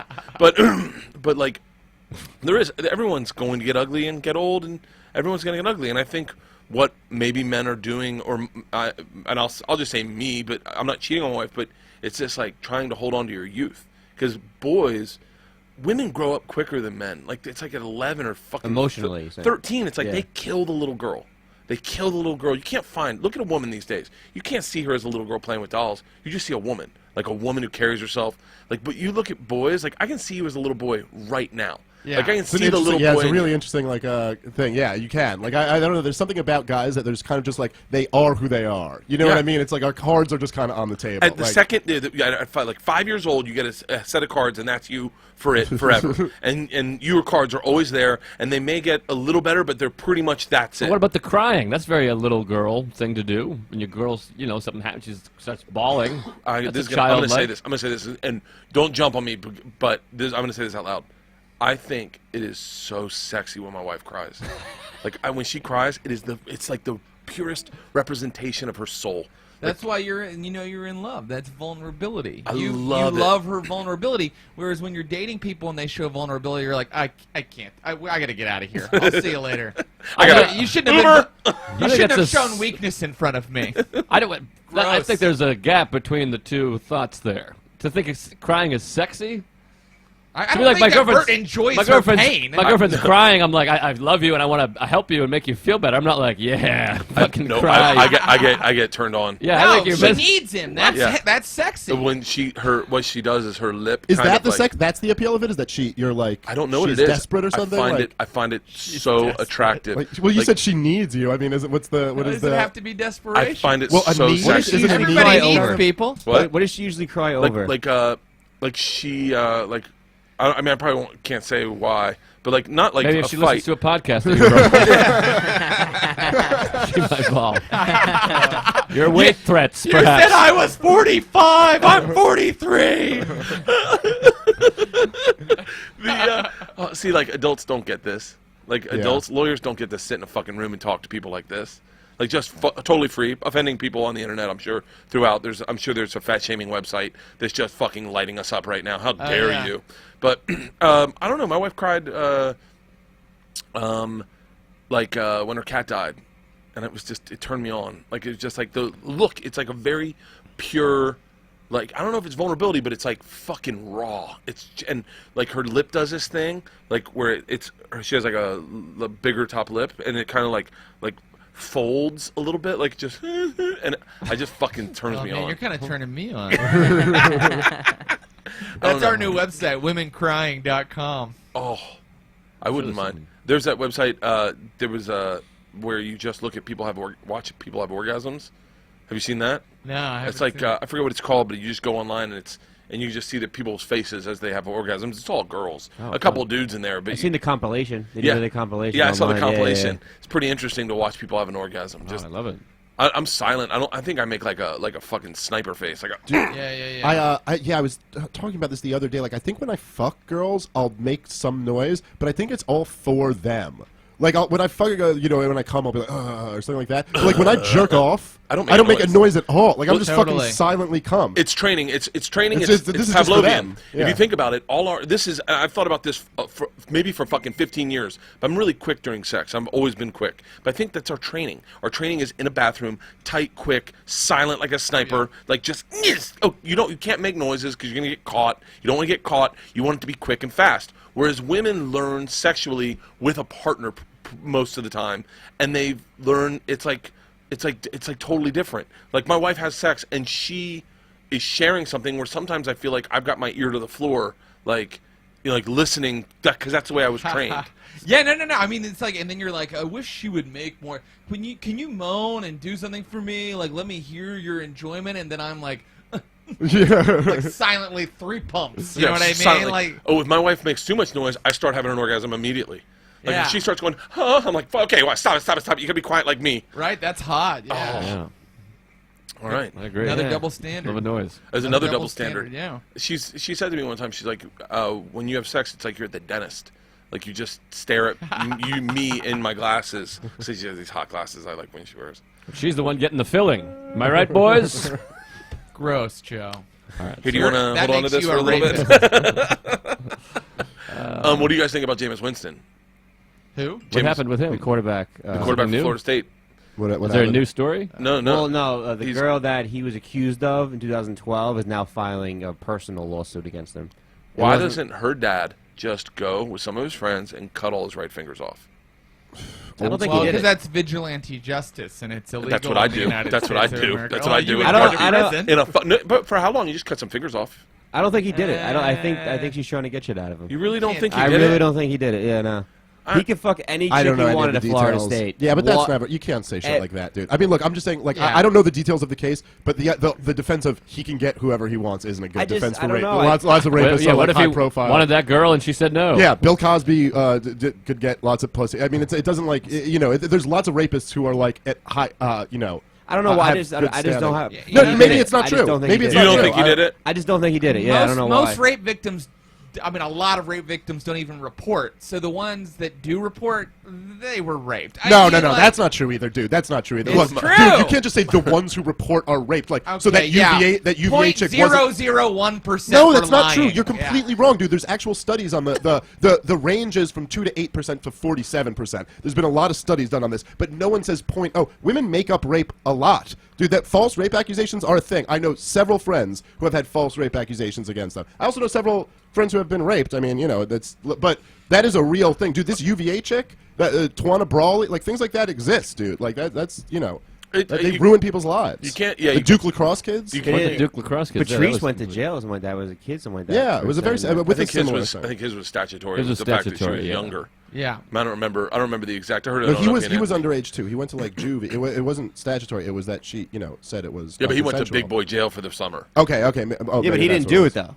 Like, No, he did have sex with her. He did Oh, have he sex did? with her. Yeah, he did have He sex said, with her. look, we're going off what he said, so but I believe he's being honest because he was like the most honest person I ever met. Yeah. But no, I'm just saying, dude. Whatever it is, it's like I don't think you can say, oh, because he could have any chick he wanted, it's not rape. But I also don't think you can just say, oh, because she accused him, it's rape. Well, it's, like you gotta look at it this way. Let and- the court decide. well, yeah, I agree. That's what the they're court- there to the do. court did decide. Detectives, They should- lawyers, sure. let them figure it out. But I'm all they for they that. did decide, and they threw it out. Yeah, the court did decide, but I don't know. I don't know. I'm not like the last thing I ever want to be is like a guy that doesn't.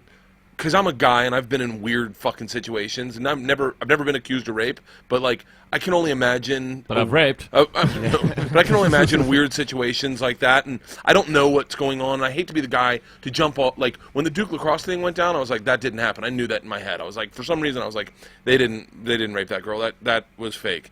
In which it came out that it was fake, that she made it up. She just wanted money from them. And That's why I think, because he's about to sign a contract where he's going to be worth so much money, and she's doing it this time. Why didn't she file the lawsuit right after it was dismissed? Because there were Why didn't she- guys are about to sign a contract where they're going to make a bunch of money and rape people all the time. I mean, you can't say just because it would be beneficial to her that it didn't happen, Wait, so what's just going on? because somebody a guy's powerful doesn't mean someone's going after him just to get some of his money.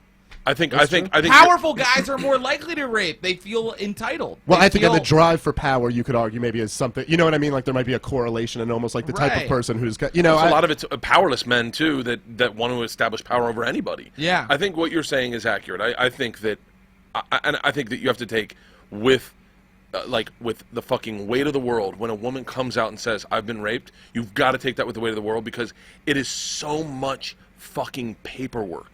Like there's so much shit that this woman's now going to go through in her life. Yeah. For a statement. But what about innocent until proven guilty? I mean, that's kind of a thing too. Like Totally. But so you got to accept in that same, I believe, in that same thing where you go, all right, clearly there is. Let's just throw a real round number out. Like fucking 13% of the men have rape abilities in them. They could rape a woman and date rape and all the spectrums of rape. 13% of the men. Well, then you got that's a crazy side of man. That's a craziness in there. We got to remember then there's probably exact mirror number of women that are fucking crazy that would probably falsely accuse men of rape as well. So but I will just say I just can't imagine in this scenario accusing. I mean, I don't know. You'd have to be really out of your fucking mind to accuse the star quarterback of the national championship team. someone's out of their minds. Look, you got Someone's- one way or the No, other way. this happened- Either this- someone raped this someone or happened- someone's making it up. And either way, that's a fucking She's gonna horrendous. This carry happened way around before shame he for was that, the- even if he's convicted. But this happened She's before he gonna was the carry quarterback, around shame though. for that. Oh, Like, really? it happened his freshman year. He was redshirting.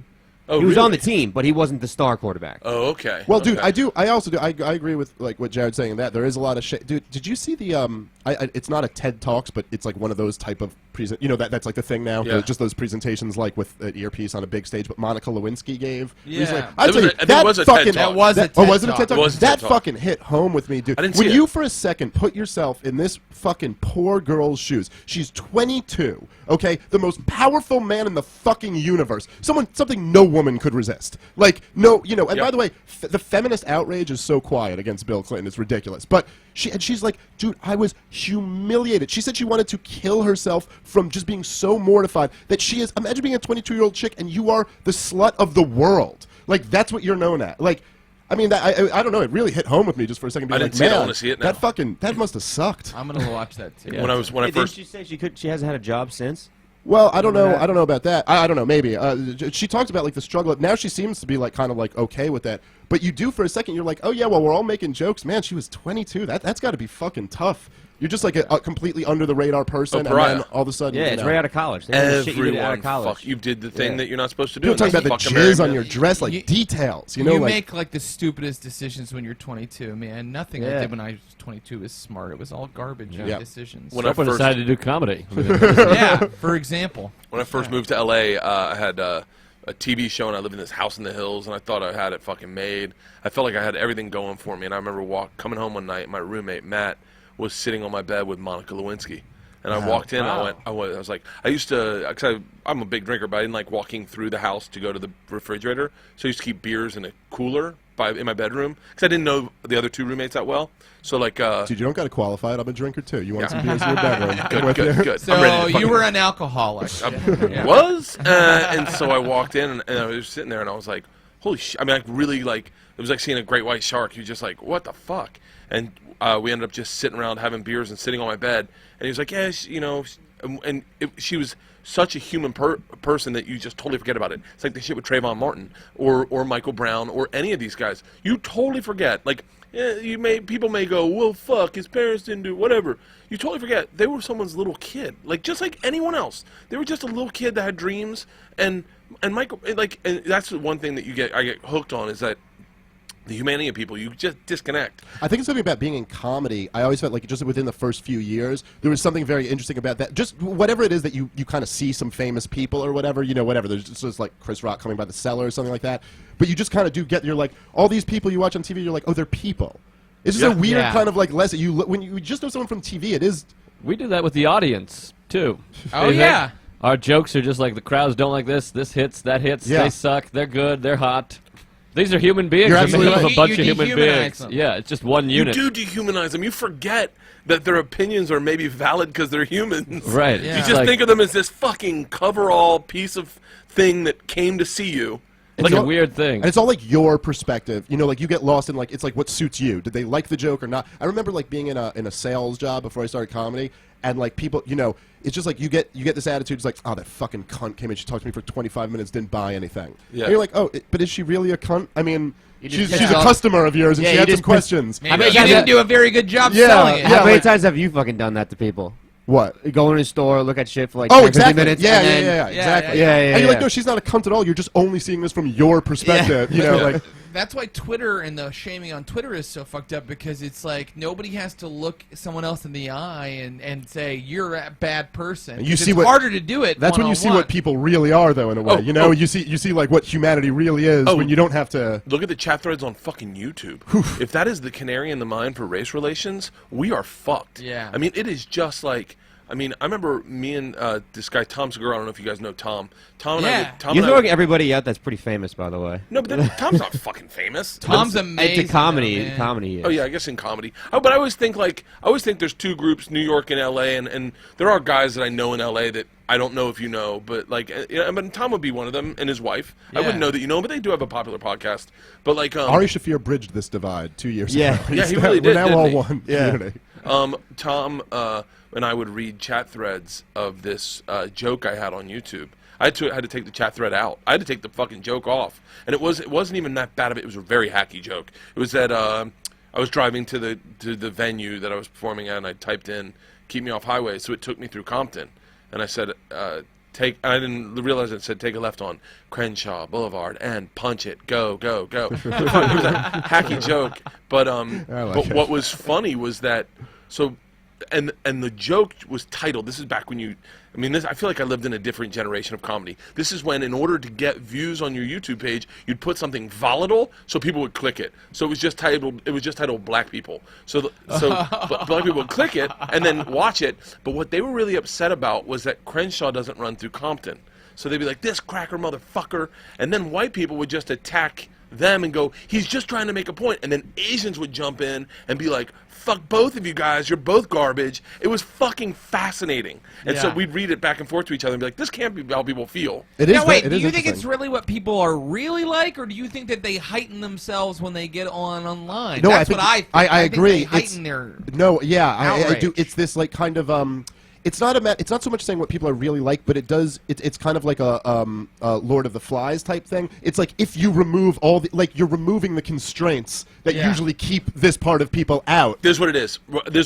Fucking like maybe 6 years ago, I was doing Ontario Improv, and we had a party at a thing. My buddy James and Chris, we were at a park. It was a kids party, and they brought a bottle of Jack Daniels, and they're like, "Hey, you want to hit this?" And I was like, "Oh, I got to drive tonight. I don't drink and drive." So I go, "I got to drive tonight, so I don't think I'm gonna be able to drink today." And they were like, "Oh, fucking come on!"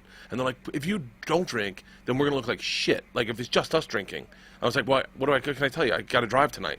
So I walked over to the women that were my wife and Marta and all our friends were all sitting at the table, and they saw them drinking, and I got to be a part of something I'm never a part of, and that was it's like this superiority of this like looking down at them like, are they doing that?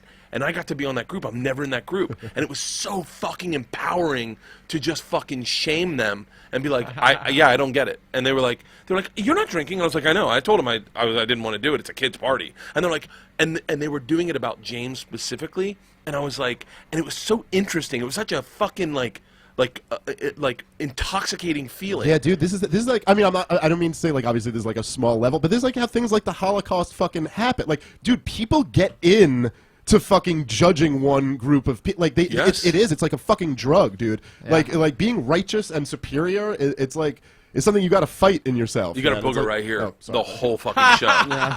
The whole show. The whole show. Why are The you whole telling show. me now? We're I on didn't know camera. I didn't know what it was until I saw you breathe and it shot out. He's enjoying being Yeah. righteous. No, it's you're Booger right though. righteous. Here's the problem with special interest groups is like PETA. And by the way, I'm all about animals, but it's just interesting that PETA doesn't give a fuck about Mexicans at all. Like Yeah. they don't care about Mexicans at all. Like that is the most I think important issue in this country is allowing Mexicans who've been here citizenship. I do not understand what the fuck we're doing. Well, you start to talk about like you have all these things where you're like you'll care about like whatever some issue of like people are suffering. You're like, well, why wouldn't we care about the ones who are like suffering the most, like the people who literally have the least, who you know what I mean? And it's just like, but no one cares about real issues. You know what I mean? They want these kind of like it's like if you whatever, like Hillary Clinton takes money from Saudi Arabia. Oh, let's just no one cares. Let's do Britt McHenry, the fucking ESPN reporter. Everyone's outraged. I mean, there's not one person that supports that girl, and all of us have had our car towed, and none of us had fucking walked in like, thank you for doing that. One of our friends, some comic, I got my car posted a thing like their Yelp reviews that car towing place, and evidently they're like a fucking horrible company that like all these people are shitting on. No, it's like wait, what did she getting say? your car towed is the worst. Like you can't even. I've got my car. I've been there when they're towing my car. I'm like, listen, guys, please. I don't have much money. Can you please? Nope, sorry, we're doing it. It is cut it off and sear the limb at the fucking wound. That's how a towing company has to work. Like once they get there, your car, once they've undone their things, your car's done, and you have to pay for it. And it sucks. And sometimes it's this. And I think from what I hear, this company was guilty of kind of towing people that were suspect. And not really having like fucking legalities to it. But who's going to write a positive Yelp review for a towing company? Well, that's true. That's a good point. No one's going. What a great fucking job. Guys, they were professional. They were polite, and after I paid the $800, they gave my car right back. my buddy went on a interview to work for a tow company. And he wore like a shirt and tie and like sat down. He was like young at the time and needed a job. And he sat down at the desk. And the guy goes, "Welcome, Mr. Lever." And he goes, "Let me ask you this: can you fight?" My buddy's My buddy goes, "Yeah." And he goes, "Great, you're hired." That was the whole interview. Wow. Yeah. Can you fight? Yeah, because people fucking fight truck drivers. Are you cool with getting racial slurs lobbed at you? Yeah. Okay, then you got the job. But what that whole point is like everyone's fucking outraged, and it's like I look back at the list of people we've been outraged about. And I'm guilty of getting on Facebook and double clicking it and going, "Oh, that is fucking Selfie Auschwitz girl." Remember that girl? Yeah. We fucking hated her for a week, and then she's gone. I get why like people hate her because she was very cunty while she was doing it. But I've been in that Yeah, but- situation. I've been like in my head like I fucking hate you people. I Dude, hope when you all die. when you lose it and you're just trying to hurt someone's feelings, dude, we've all been there before where you're just Yeah. fucking like, I'm furious, and I'm just trying to fucking get, and that's what she was doing. Trying She was to just hurt their feelings. Just look, I'm gonna like that. I'm like gonna go at you're fat, you're a loser. I'm in a better place in life than you. Look, it's not a pretty moment. It's but not.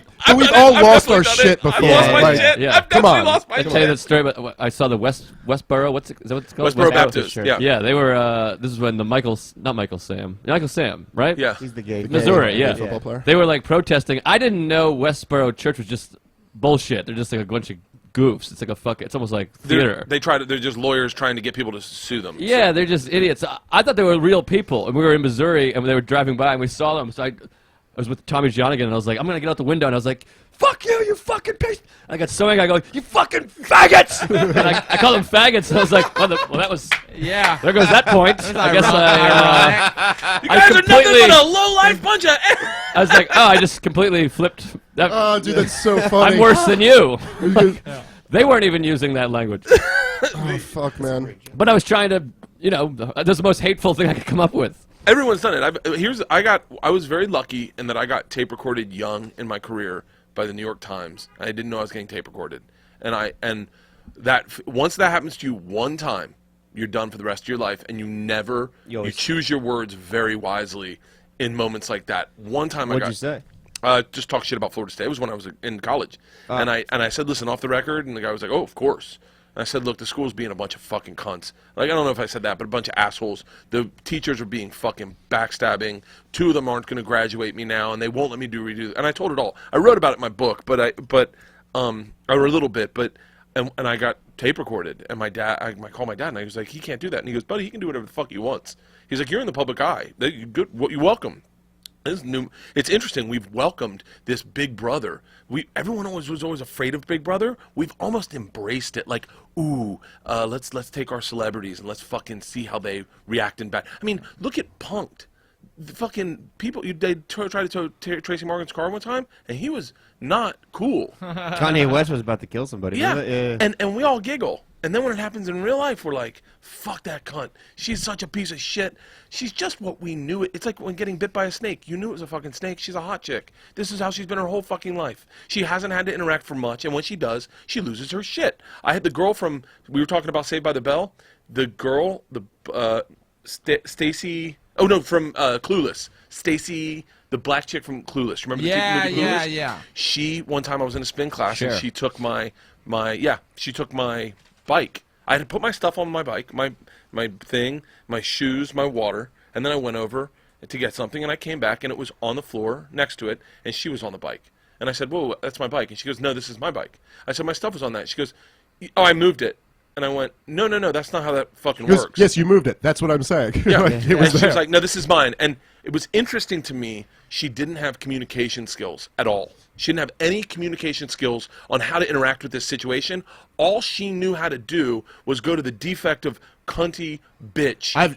I've experienced this before. It's like they have two speeds. It's like the cunt or the like all they know how to do is one of Free those drinks, two. shots, Dude, or wait, fuck yeah. you. Hot girls. Wait, who's they? Hot We're girls. All women It's- again. no. Wow. No. I'm so surprised you went there. No, I'm not saying women. No, I'm very specifically not saying women. I'm saying Hot women. Tens. I'm talking about really, really hot women exist in a different world Yeah, you than have the to rest admit of us this. do. You dude. have to admit this. That it is the I'm not saying all golden women at door all. policy. I'm not- When you are a fucking supermodel, life is a little bit more downstream swimming. And of course, by the way, there are exceptions to this. I'm not. I obviously, happen I'm to not know saying, that like, that girl you're talking about is a Republican, so that's where I would put it. It's, she's a fucking Republican. Hey, so look, being a white male in this society is downstream swimming. It's not fucking upstream. You go like, and I'm not saying that there aren't like real hateful black chicks out there or ugly chicks, but I'm just saying like when you're a fucking like the industry that defines attractive people, Hollywood and modeling, when they pick you and say you are one of the hottest in the country, you will now be in a movie or you will now be a reporter on the sidelines for fucking sports. I mean, fucking it's ESPN. But look, when you look at a guy like some a superstar athlete or something like that, where you go, this guy has literally like his entire life. He's been walking around with everyone like, you're the man, you're this. That is a type of thing that like a 10. You know what I'm saying? When you meet a girl that's almost like intimidating to stand next to. Those like, just, they have had this kind of thing their entire life. Like everyone's just wanted to be Like around them, LeBron, wanted to like treat they've them told him he's the legend. Yes, at you 10 know, years old, they just have this different kind of like life's different. They think they're swagger. superhuman. sure, Yeah. but then we are admitting that it's like men and women, right? Because there Yes. could have It's easily been- been some it's- prick it's- dude in the different ways. class. Let me tell you something. But in different ways, it's different to be LeBron than the hot chick. It's not, you know what I'm saying? It's like for Yeah, he better or earned worse. it. But yeah. Well, I mean, maybe LeBron would be a little different if his But if car it got had towed. been LeBron, you'd have been like, "It's cool, LeBron." LeBron would have never gone and picked up his car himself. And if he had, I bet everyone would lose their shit. And they'd LeBron be wouldn't like, have cared. He's like, all right, whatever. I have millions of dollars. Yeah. You can go do that. I don't care. I mean, me and my car got towed in college, and John Dacre's car got towed. Let me start this all over. John Dacre passed out the night before April Fool's at a Taco Bell drive-thru, and a cop was behind him, knocked on the window, punched it, flew into a fucking Domino's. Oops. Yep. And so they impounded his car, and when he had to get it out, it was like fucking a ton of money. And John Dacre wiped his ass with the bills, just fucking. And to give him, he was like, "Fuck these guys, they can't take my car." But he did get a DUI. But I don't think anyone's. I just think it's amazing that we've embraced this fucking society that is snitchy, tattletale-y, because that's what Fahrenheit 4 was. What was Big Brother? Was that Fahrenheit 4? No, that's 1984. 1984, yeah. 1984 was all about fucking Big Brother watching us, and we'll never want that. People were outraged you put cameras on the fucking stoplights. Yeah, But what a fucking genius, I mean, Orwell was to, like, be in the 40s, to predict, like, how fucking, you know, I mean, look, maybe it should have been called 2015, but what a fucking accurate, like, obviously not exactly, but really kind of got where society was going, like, where, the direction. But, yeah, it's amazing how much of it's voluntary. Oh, you know what I mean? I wanted to videotape someone on my flight last night. They were being a jerk. They were being a jerk to the flight attendant, and they weren't fucking listening. And they were just. It was just like they were above it. It was. By the way, it was a very attractive woman, and she just was above it. They're like, "We're closing the door. No one can get up." And the girl just stood up. She said, "Ma'am, I need you to sit down." She goes, "I'm using the restroom." She goes, "No, ma'am. I need you to sit down. In order for you to close the door, I need you to be sitting in your seat. She goes, I'm going to just use the restroom real quick. In a weird way, I wanted to videotape it because I thought maybe I'll get some hits. Maybe if I Periscope this, everyone will fucking, I get more followers. That is what people feel. That's why I fell off a waterfall recently and really fucked up my back. And I was on this trailhead in North Carolina, and I thought I shattered my spine, and I thought I fucking broke ribs. And these girls were fucking videotaping me. It was so fucking... And I had my whole film crew there, and these two girls just pulled up, and they're like, who is he? Because they see the film crew. And they're like, oh, he was a show. They didn't even know who I was. And I watched the girl just start tape recording it on her phone, just on the sly. And I wanted to go. It was like so weird. And I was like, what is that behavior? She just wants to get hits on her channel so that people fucking to be fake. I don't know. I was watching. I was doing a show at Gotham. I was hosting it, and Jerry Seinfeld came on. Okay, he gets on stage. Everybody stands up. Everybody gets their phone out and starts filming him. Everybody won't stop talking. He's here. Jerry Seinfeld's here. It's like then 4 minutes go past, and he's going, okay, and then 5, and you're like, great if you guys shut the fuck up and sit down, he'll do the thing that makes you excited that he's here. Yeah.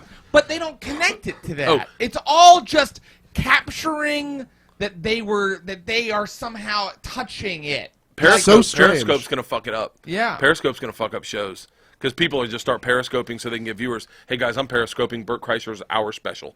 Click, and then you're just sitting there on stage and you're doing a whole set. You have no fucking clue. And this guy's got fucking 7,000 followers because... Can I record?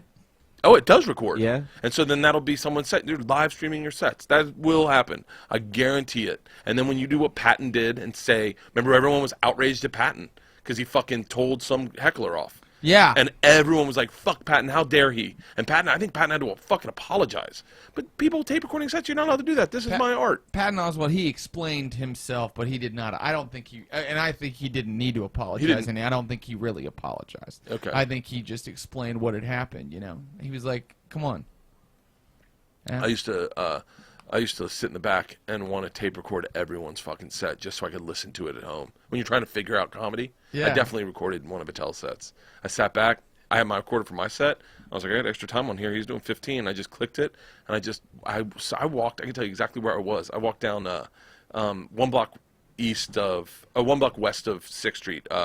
It's called I forget. It's God. I forget the name. I used to live on that street, and I remember walking down listening to his set, secret. I was like, if anyone knew I did this, they'd fucking hate me. But I just was listening to it going, how does he figure this? What is this premise? You couldn't get on YouTube and look at comics and figure out how someone created a joke. You had to fucking sit in the clubs. Do you think that it helped, you figured anything out from, listening like that? I went, my first real joke that I wrote that was good was complete Dave Attell setup punch, complete. Yeah, it was, and by the way, I can't even claim any of this joke. The real joke, I was on a flight to Scotland to go meet up with Patrice and Voss, and I got cut off on the plane. And when the waitress cut me off, I was just fucking drunk, and she was about to cut me off, and I put my finger on her lips. I went shh, and I told Patrice that, and Patrice is like, it needs to be a cop. And I was like, what? And he goes, the stakes are higher with a cop. No one's gonna give a fuck that it's a stewardess. Make it a cop. And so I was like, how do I write that joke? And I just literally thought, how would Dave Attell write it? Literally said to myself, you know what cops hate? When you touch their faces. That's exactly. I mean, that was my first joke that ever fucking worked. I did a lot of that when I was young in comedy, just kind of writing in other people's voices. You have an idea and you go, well, what would this guy do? A million people did Hedberg. A million people did Hedberg. Yeah. No one's done Bobby Kelly. Isn't that interesting? No, I've been writing exclusively in Bobby's voice recently. I write in his body. There's a lot of weird crutches that young comics use, and then eventually you just kind of realize it's completely unnecessary. I was definitely guilty of the fucking Dane Cook hands. Sure. Fucking, you know what cops hate? When you touch the fucking hands thing. I see comics. I saw a comic do it the other day. He was a little older, and I felt like going, oh, you never grew out of that. That's sad. It's weird, eventually you just kind of realize it's why don't you just do it the way you would do it? Yeah. You know what I mean? Just tell it like you would tell it. You're a person. You need to get there first. Yeah, but yeah. And it's one of those things where you just got to, finding your voice is, the hardest thing to say. Sometimes I I found my voice, and then I'm like, I don't even know if that's my fucking voice. Yeah, I think what I'm saying about that's not even like finding. I think that's the first starting point to finding your voice is to like kind of drop doing someone else. All right, how can we fuck with him? Oh yeah. Yeah, let's see. Because he's gonna come back. We need to get him into a heated point that only he. And we'll just be like, oh, we told women are evil. No, then we gotta just come up with like a thing that we all agree on. I mean, I was already there with the women are evil thing. I was Okay, let's all say that we've been able to suck our dick and see if we can get him to say he did his. Be like, I don't think that's going to work. Okay. I don't think Jared's a He's too bullshitter. smart. He's too Too smart overweight. for that. Yeah. He's too fat. Maybe we're all pro-life. No. we're all really No, pro-life. Hey, we all put fingers up our ass when we jack off. All You guys don't do that? No. Okay, what would be the perfect one? What would be the perfect one? I was kind of into that one. Should we do that one? The thumb in the ass while jerking out, just a tip. Yeah.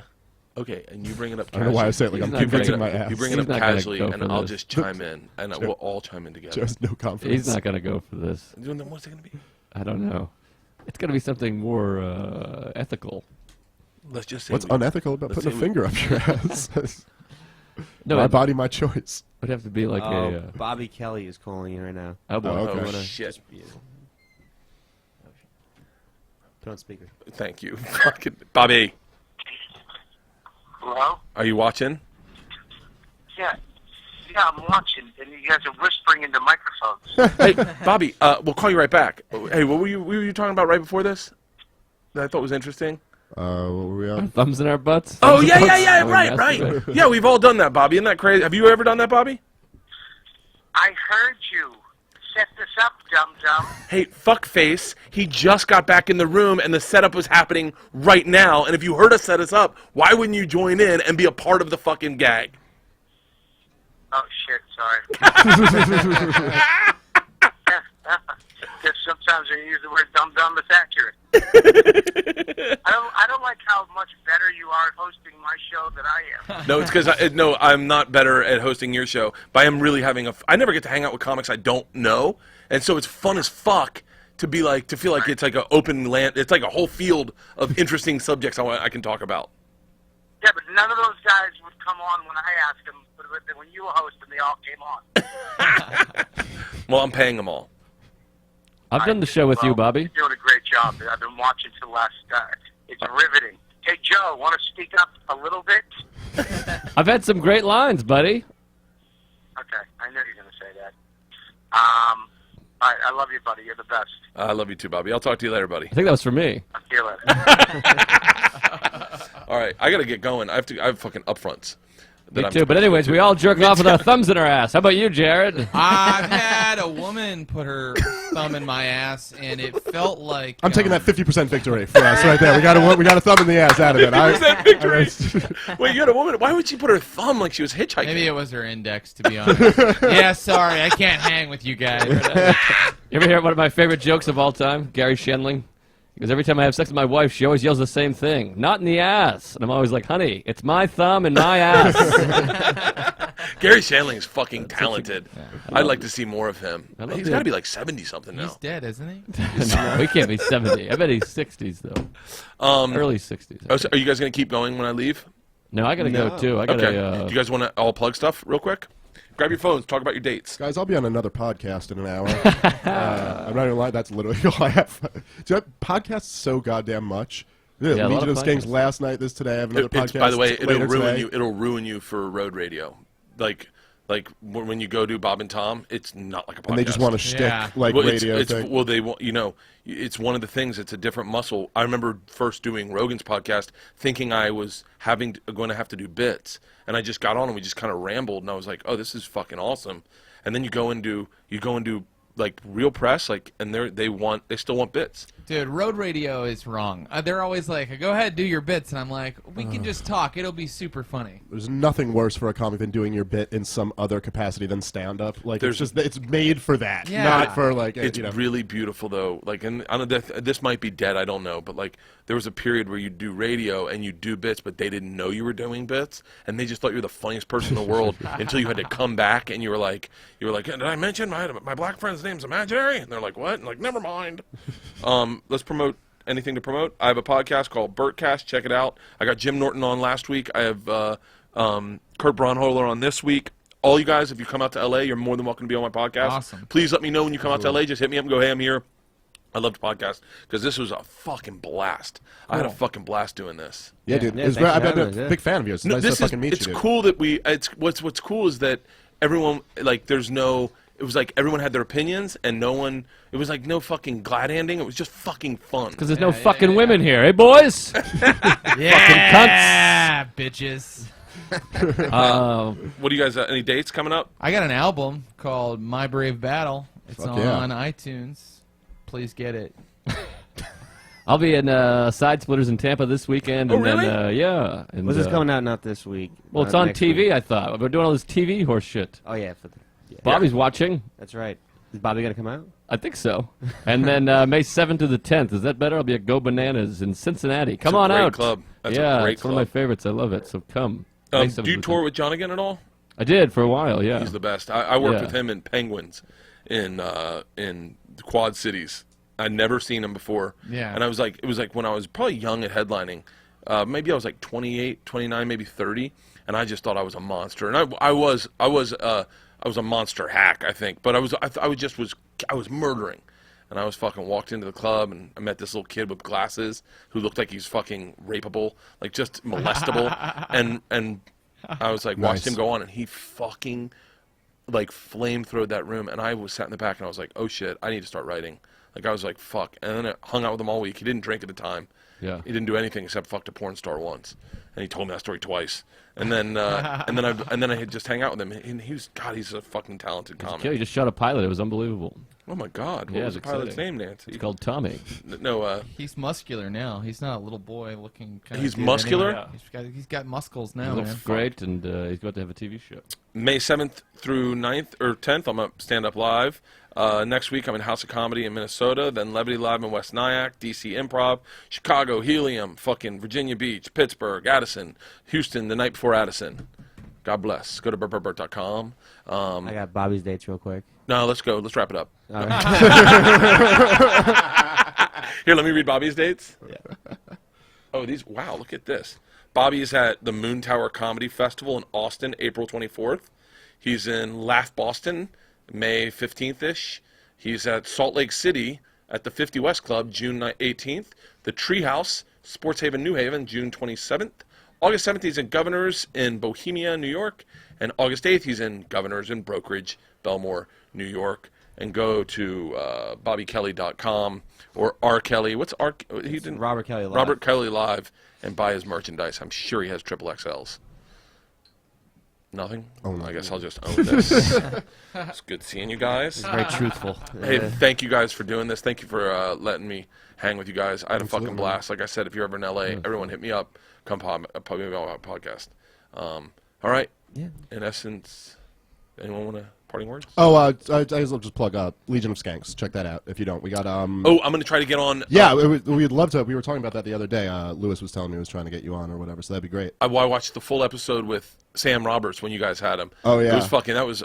Oh yeah, you were like in the chat room. I was at in one the point. chat room. At one point, we're like, "Is fucking Bert Kreischer in our chat room right I was now?" in the chat room because I was like, oh shit, I can chat. So I started live chatting, and then people started fucking hazing me, and I was like, fuck this, I don't need this. Popped out. Yeah, and then, but I'm gonna try to do it May 6th or 7th. Oh, dude, that would be awesome. We got Doug Benson coming on this week, so we're excited for that. We'd be really excited to get you on. Fuck up. Yeah, so we're fucking yeah. Check that show out if you guys if you haven't already.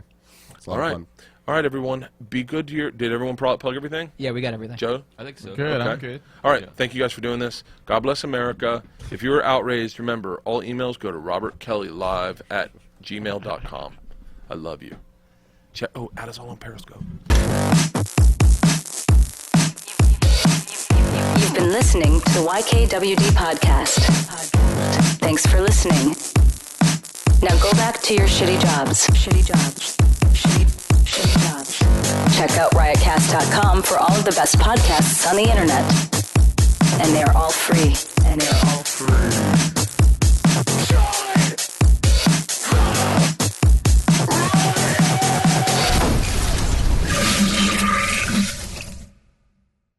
Hey, what's up? Are you a YKWD fan? Then, shit.